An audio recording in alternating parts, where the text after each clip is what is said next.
Swayam Prabha. Digital India. Educated India.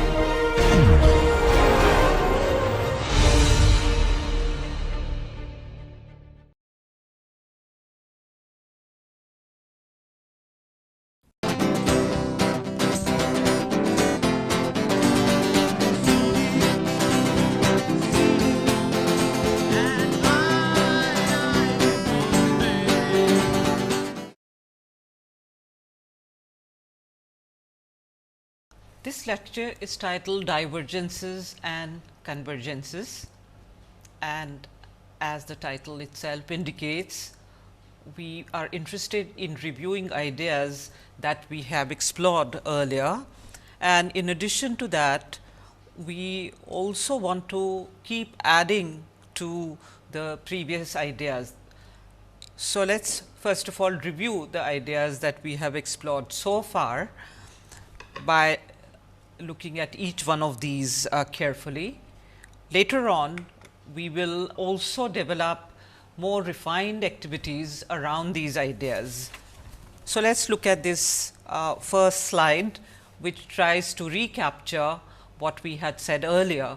We had looked at diversity and its blends in languages, cultures, academic realm or domains through a focus on the evolving sense of self. For that purpose, we also looked at the notions of play, creativity and enjoyment to strengthen the sense of self, for which the students presented their views on Csikszentmihalyi's notion of flow or autotelic activity, activities that really we feel very deeply involved with, and therefore, we are willing to invest more energy and derive greater pleasure from these activities. So, that is why we had looked at the notion of flow in order to strengthen the sense of the self. Later on, Professor Csikszentmihalyi went on to develop the notion of flow as a fairly complex thing, which is not good in itself, because the notion of flow or deep absorption and enjoyment can be used for very creative as well as fairly destructive activities also, because the notion of creation and destruction is really highly dependent on the value system of a given society. So, keeping that complexity and difficulty of that notion in mind, Professor Csikszentmihalyi later on developed the idea further, and he explained it in Flow, the psychology of optimal experience, where the term optimal of course refers to the most desirable or satisfactory experience. And in that he tried to establish the need for the sense of the self to be strengthened through activities that are autotelic, and he actually also tried to explain why he feels that symbolic activities, that is the term that he used in this next essay, which refers to internally devised reasons for choosing an activity and ascribing certain value to it. So, he talked about the significance of these inner drives once again in psychology of optimal experience. So, the idea was to understand the evolving sense of the self as you grow up, and to also find ways in which one can continue to grow and find one's bearings. In order to take this idea further, what I would like to do is to again go to the resource of psychology, but this time to look at Erik H. Erikson's Childhood and Society, in which he offered this notion of psychosocial stages. And the idea behind psychosocial stages is to basically try and see how as biologically we grow within different stages of our lives, there are different desires and also social institutions and social relationships that define our growth patterns. So, therefore, he looked at these stages, and I am going to primarily concentrate on the stage of childhood and not so much on infancy, but each stage that he has identified is defined by the pattern of crisis and growth, a sense that you have entered a new realm of experience, and at the same time the sense that this also can be resolved and also experienced in a very, very positive manner. So, this is what we are briefly going to look at, only to add to what we have already done. So, let us look at this next slide, where Erik H. Erikson has talked about the fourth stage of a human being's life. Of course, he calls it 8 ages of man, but in any case this is the fourth stage, where he says that 6 years to start of puberty, this is the stage covered in this period that he has identified, which is marked by industry versus growth.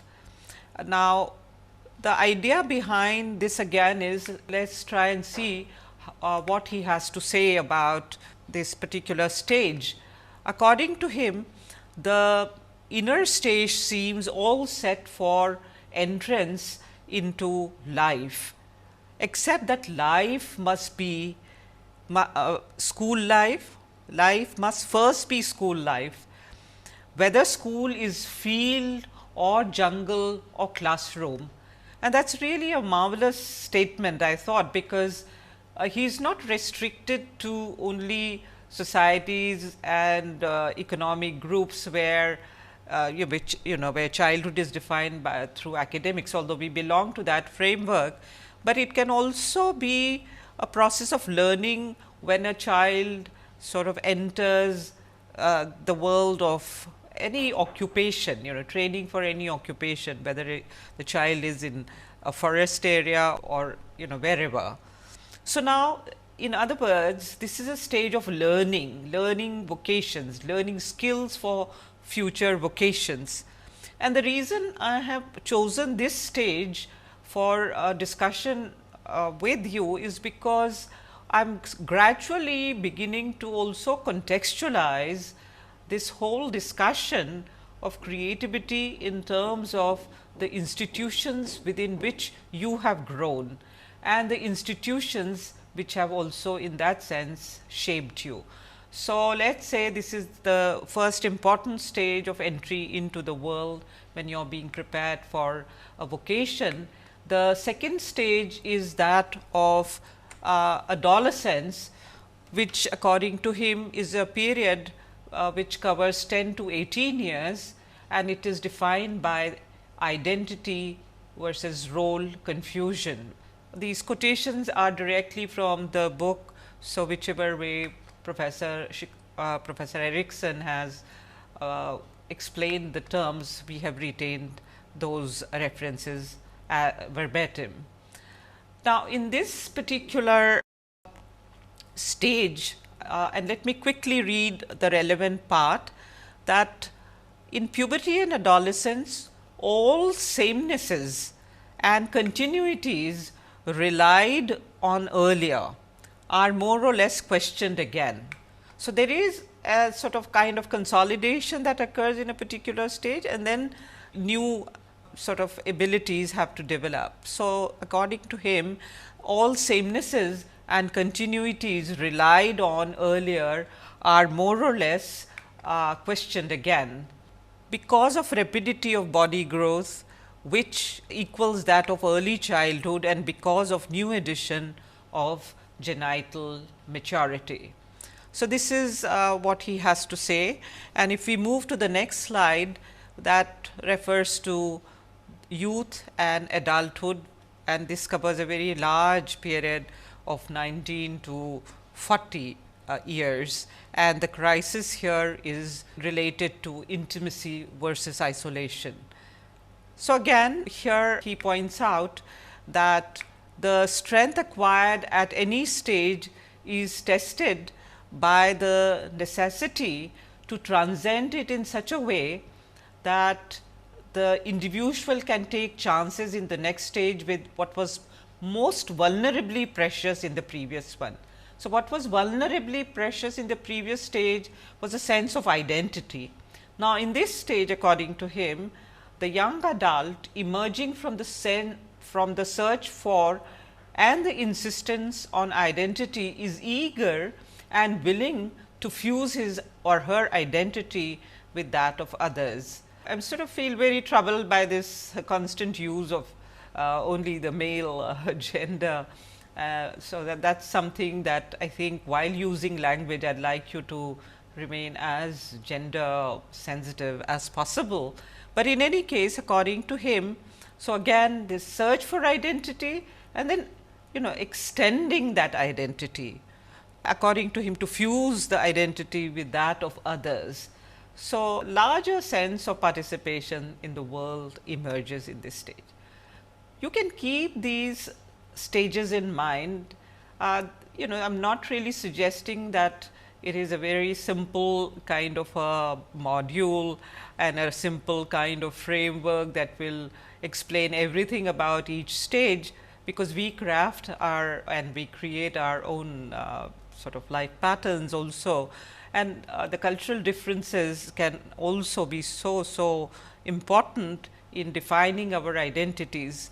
So, I have actually tried to point out very clearly, in order to warn you against simplifications. I mean, although I am using these structures so that there is a sense that we can talk about various complexities in ways that lend to clarity of understanding. But at the same time, after gaining a certain clarity, I think one has to sort of abandon just simplistic thinking.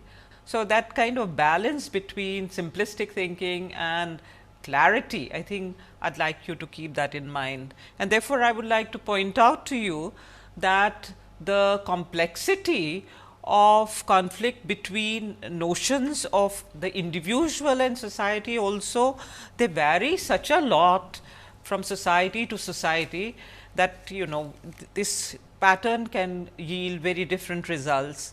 The other aspect of Erikson's psychosocial insights, it needs critical review both in terms of distinctive features of the Indian milieu, but also the significance of the changing social identity of girls, because in his explicatory model, I do not get the sense that he really has actively understood the life pattern of girls very clearly. And I am sure there are very important scholars who have contributed to that field to enhance the various stages in terms of the pattern of life of girls in terms of their biological growth patterns, and also in terms of the psychosocial dimensions that ensue.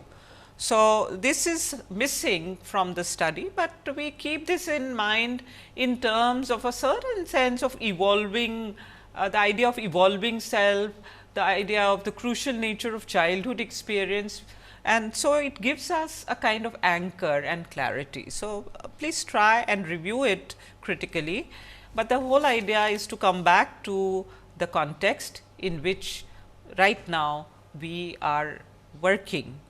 When I talk about IIT system, please remember that I am equally interested in any other system you may be part of. The only reason I need to talk about the IIT system is because that is the system in which I am teaching, and most of my students belong to that framework. But the ideas that we are talking about, they are relevant for every kind of educational system, and therefore, I hope you will maintain that balance and not really sort of feel that this is an IIT centric discussion, because it is actually a wider discussion. So far as the IIT system is concerned, there is inevitably focus on engineering and technology education, and there is also, apart from the academic nature of the institution, which of course has its great importance, but there is also this social valorization of engineering and technology by middle class in India, which pumps up these institutions and also many processes through which you as a young person may have gone through in order to enter the IIT system. For example, from childhood to adolescence, you may be dedicated to this very focused study of subjects that can help you gain entry in a very, very competitive system. We have to keep these things in mind in order to now within these systems and within these contexts find our bearings in such a way that we can give strength to our sense of self. Not really to sort of rewrite what has happened, but to rewrite a new script, so to say. So, now a few questions perhaps can be posed for your consideration, and let us look at them very carefully. I would like you to look at the slide carefully, because these are questions that you can actually think about a great deal and very carefully. So, let us say if you were to keep this spectrum of childhood to adolescence or early youth pattern in mind. So, my question to you is, when did you begin to notice a sharp schism in the way various branches of learning were supported or rejected? So, the assumption behind this question is related to the fact that of course, children are prepared to sort of find their occupation, their vocation through training, and also therefore, there are various kinds of subjects that are taught, various ways through which children are taught. So, my question is related to this sort of concern about what happened to you during that process. Can you look back and think about it? Not look back in anger, but look back in terms of trying to understand a sort of pattern that is now part of you. So, when did you begin to notice a sharp schism in the way various branches of learning were supported or rejected during your schooling? Did the polarization of learning activities cause any distress or misgivings? I have deliberately kept this question open ended, because I really can't predict which way your sort of response will go. The third question is, did this polarization help you focus on your aptitude for a specific area of learning better? So, there are all kinds of possibilities to do. So, do think about these questions, and then based on this reflection, write a short description of an event that stands out in your memory with reference to any of the points in the previous slide. For this autobiographical narration, you can use any mode of writing, for example, an essay, a play, a poem, a short story. Secondly, if you were to create an ideal world, how would you construct the schooling system? And I really like you to feel free to explore it, explore any possibility that strikes you without feeling hampered at all. So, now that this kind of composition exercise would be undertaken by you, the whole idea is related to experience, knowledge building, composition. These are the three activities that we are trying to evoke in different combinations, and that is why we have labeled this particular lecture divergences and convergences.